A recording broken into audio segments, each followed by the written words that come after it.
মৌলভীবাজার জেলার জুড়ি উপজেলায় এবছর আমন ধানের বাম্পার ফলন হয়েছে। উপজেলা কৃষি অফিসের তথ্যমতে উপজেলায় এবছর ৮,৪৫০ হেক্টর জমিতে আমন ধানের চাষ হয়েছে। লক্ষ্যমাত্রা নির্ধারণ করা হয়েছে ৩৬,৩০৬ মেট্রিক টন। উপজেলায় এবছর আমন ধানের বাম্পার ফলন হওয়ায় কৃষকের মুখে আনন্দের ঝিলিক। ধানে ধানে ভরে গেছে ফসলি মাঠ, সেই সাথে সোনালী ধানের মৌ গ্রান ফসলি মাঠে। ধান নিয়ে ব্যস্ত হয়ে পড়েছেন কিষানীরা। ধানের গুলা ও খোলা পরিষ্কার করার কাজে তারা ব্যস্ত সময় পার করছেন। মাঠে ঘাটে কিষানীদের উপস্থিতিতে রূপা আমনকে ঘিরে এক অন্যরকম পরিবেশ।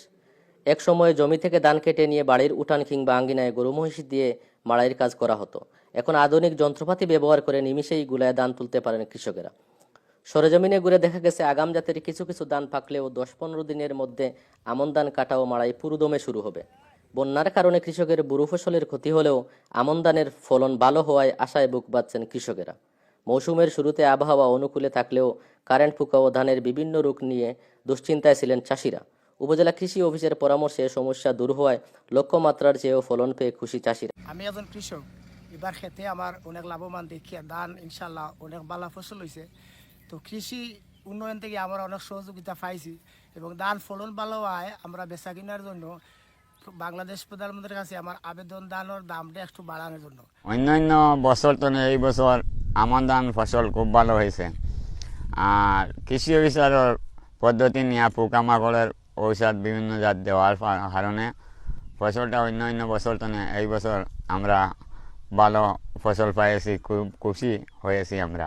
বছর থেকে এবার ধান আমরা বেশি পাই আর বা মানুষের বাড়ি বাড়ি গিয়া মারা দিয়ে আর অনেক বেশি ধান হওয়ার মানুষও আনন্দ আর আমরাও আনন্দ পাই। জুড়ি উপজেলার মাধ্যমে আমরা পাওয়া গেছে। আর আপনাদের সবার সেবায় আমরা বর্তমানে গোয়ালবাড়ি আছি। আর আমরা এখানেও একসাথে ধান কাটা হয়, ধান কাটিয়া মারা দিয়ে একসাথে ওয়ানি শুধু ওই যে বস্তা যে প্যাকিং আছে বস্তা প্যাকিং সহ হয়। আমরা কেয়ার 1800 করে খাটি। ও ধান ভালো হয়েছে এবারগুর বছর, তবে বিজ্ঞানের সহযোগিতা পাইলে আমরা উপজেলা থাকি আগামীতে আরও ভালো করুন, বেশি করুন কৃষি। গত বছর থেকে এই বছর আমন ধানটি আসলে গ্রামাঞ্চলে যে জমিগুলোতে ভালো ফলন হয়েছে। আর আশা করি আমাদের জুড়ি উপজেলা কৃষি সম্প্রসারণ অধিদপ্তরের কাছে আমাদের আবেদন যাতে গ্রামাঞ্চলে কৃষকদেরকে প্রশিক্ষণ বৃদ্ধি করার জন্য। গত বছরের তুলনায় এবার আমাদের জমিতে বেশ ভালো ফসল হয়েছে। এটা তুলনামূলকভাবে বাম্পার ফসল বলা যায়। সরকার কৃষি খাতে অনেক ভর্তুকি দিচ্ছে। আমি সরকারকে ধন্যবাদ জানাচ্ছি, জননেত্রী শেখ হাসিনাকে। এবার যাতে সরকার যে ধানটা আমাদের কাছ থেকে খরিদ করতেছে এটা আরও রেট বাড়াই দিলে কৃষকরা অনেক উপকৃত হবে। এবছর ধানের ফলন ভালো হওয়ায় কৃষকরা লাভবান হবেন উল্লেখ করে উপজেলা কৃষি কর্মকর্তা মোহাম্মদ জসিমউদ্দিন বলেন, চলতি আমন মৌসুমে জুড়ি উপজেলায় ৮,৪৫৫ হেক্টর জমিতে রূপা আমন চাষ হয়েছে। তো এবার আমরা দেখেছি যে আবহাওয়া একটা বড় বিষয়, যে আবহাওয়া অনুকূলে থাকায় এবার আমনের বাম্পার ফলন হয়েছে। আমরা আশা করছি অত্র উপজেলায় ৩৬,৩০৬ মেট্রিক টন ধান উৎপন্ন হবে বলে আমরা আশাবাদী। আমরা নিয়মিত কৃষকদেরকে উঠান বৈঠক, মাঠ দিবস, প্রশিক্ষণ, কৃষক মাঠ স্কুলের মাধ্যমে আধুনিক প্রযুক্তির মাধ্যমে ধান উৎপাদনের পরামর্শ দিয়ে থাকি। আমরা এখানে আমন মৌসুমে ব্রি ধান ৭১, ব্রি ধান ৭২, ব্রি ধান ৭৫, ব্রি ধান ৮৭, ভিনা ধান ১৬, ভিনা ধান ১৭ যে আধুনিক যে ধানগুলো আছে এগুলো আমরা সম্প্রসারিত করেছি এবার জুড়ি উপজেলায়। কৃষকরা বাজারে ধানের মূল্য বেশি থাকায় কৃষকরা আগ্রহ সহকারে আমন ধান উৎপাদন করেছেন। আমরা এবার খেয়াল করেছি যে প্রযুক্তির যে ব্যবহার, শস্য কর্তনের ক্ষেত্রে আমরা আমন মৌসুমে যে কর্তন যন্ত্রের ব্যবহারও আমরা লক্ষ্য করেছি। তো বাজারের মূল্য যেহেতু ভালো, আমরা আশাবাদী যে কৃষকরা আনন্দের সহিত স্বাচ্ছন্দ্যে এই আমন ধান গড়ে তুলবে। হাসি মুখে কৃষকের মুখে হাসি উঠবে। উপজেলা নির্বাহী অফিসার আল ইমরান রুহুল ইসলাম বলেন, আমাদের জুড়ি উপজেলাতে এবছর ধানের ফলন খুবই ভালো হয়েছে।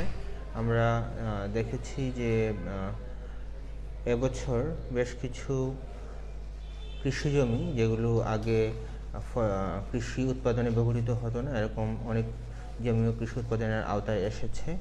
আর স্থানীয় কৃষকরাও উৎপাদন বৃদ্ধিতে খুশি।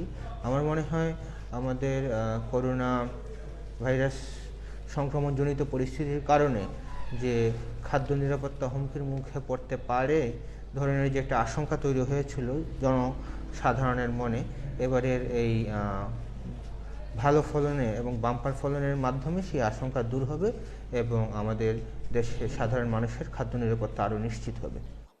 সরেজমিনে উপজেলার গোয়ালবাড়ি, ছোটদামাই, নয়াবাজার, সাগরনাল, বরৈতলী সহ বিভিন্ন অঞ্চল ঘুরে দেখা যায় কৃষক ও কৃষি শ্রমিকরা আনন্দ চিত্তে আমন ধান কাটায় ব্যস্ত সময় পার করছেন।